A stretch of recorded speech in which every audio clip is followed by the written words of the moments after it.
सजाम नहीं मुत ठर दे साडी जान अपनी कौम दा अपने नां दा या कहीं भी इंसान दे नां दा गाना। अस्सलाम वालेकुम दोस्तों, मैं हाँ मोहम्मद अज़हर ते तुसा दे पे हो यूट्यूब चैनल अज़हर व्लॉग।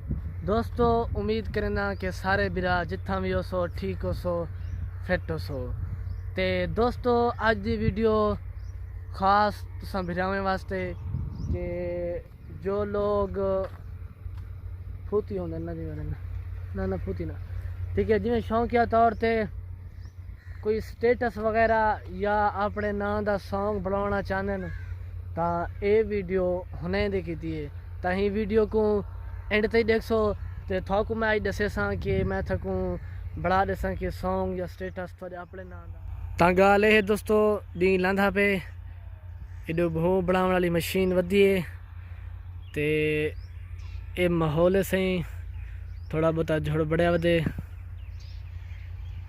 ते ये देखो।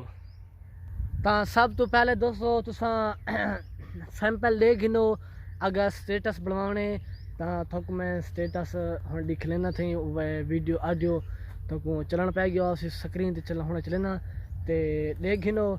तो सब तो पहले थोक मैं दिखना कि स्टेटस किमें बड़े सा ठीक है। अगर बनाना तो वल होंगे बाद अगर अपनी कौम दा अपने नां दा या कहीं भी इंसान दे नां दा गाना स्टेटस या कोई चीज़ बनाना चाहते वे तो थकू हूँ वेले मिल वैसी एक तो 2 दिन अंदर तो सब तो पहले तो स्टेटस सुन गिनो कि स्टेटस में की हो जा सुन गोदा मेकू कसम खुदा दी है संगती एतबार चकर।